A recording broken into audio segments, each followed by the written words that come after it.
Hello students, good morning. जैसा कि आप देख रहे हैं, आज आपका टॉपिक है आइसो ऑस्मोटिक। आइसो ऑस्मोटिक, दूसरा है हाइपर ऑस्मोटिक और तीसरा है हाइपो ऑस्मोटिक। तो तीनों वर्ड में आइसो ऑस्मोटिक, हाइपर ऑस्मोटिक तथा हाइपो ऑस्मोटिक, इसमें भी ऑस्मोटिक है, इसमें भी ऑस्मोटिक है और इसमें भी ऑस्मोटिक है। तीनों में ऑस्मोटिक है। तो ऑस्मोटिक तो आप समझते ही होंगे, हमने आपको पढ़ाया है, ऑस्मोसिस पढ़ाया है ना। तो उसी का दूसरा रूप होता है ऑस्मोटिक। ठीक है।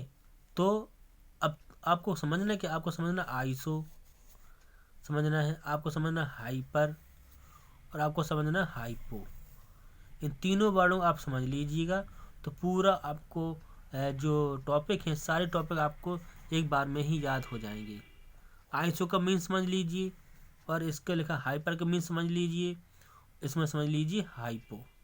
ठीक है। इसका मतलब होता है बराबर। क्या होता है? इसका मतलब होता है बराबर। ठीक है। हाइपर, इसका मतलब होता है ज़्यादा, अधिक। इसका मतलब होता है कम। बस समझ गए। बराबर, ज़्यादा, कम। तो आइसो में मतलब होता है कोई लिक्विड है, कोई मिश्रण है, वो बराबर बराबर है, वो बराबर ऑस्मोटिक कहलाएगा। कोई लिक्विड की मात्रा कम है, किसी की ज़्यादा है, तो वो हाइपो हो जाएगा। किसी लिक्विड की मात्रा कम है तो उसको हाइपो कहलाएंगे। ठीक है ना। तो इस प्रकार से आपने समझ लिया है। तो आइसो ऑस्मोटिक जैसा कि वह विलयन जिसमें विलय की सांद्रता समान हो, मतलब बराबर हो। आपने विलय में पानी में चीनी डाल ली या आपने और कुछ मटेरियल डाल लिया, तो दोनों का जो मटेरियल होगा वो कैसा होगा? बराबर होगा। तो उसे बोलेंगे आइसो ऑस्मोटिक बोलेंगे, जिसमें विलय की सांद्रता समान हो। इस प्रकार से, या आपने नींबू डाल लिया है तो इस प्रकार से बराबर बराबर बराबर जो सामान आपने डाला है, जो लिक्विड आपने डाला है, वो कैसा हो? समान हो, बराबर हो। उसे आइसो ऑस्मोटिक कहते हैं। दूसरा लिखा है हाइपर। अब ये ज़्यादा हो जाएगा। वह विलयन जिसमें विलय की सांद्रता उच्च हो। किसकी सांद्रता? विलय की। विलयन की नहीं, विलय की। विलयन जिसमें विलय की सांद्रता कैसी? हाई हो।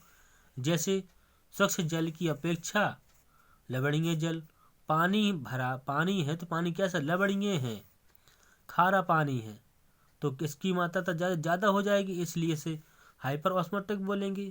क्योंकि लवणीय जल की मछली की एक कोशिका को स्वच्छ जल के बीकर में रखा जाए, अगर मान लीजिए समुद्र जो समुद्र होते हैं उसकी मछली को निकाल करके जो फ्रेश वाटर होता है, जो स्वच्छ जल होता है, उसमें आप रखेंगे तो कोशिका जल के लिए हाइपर ऑस्मोटिक कहलाती है।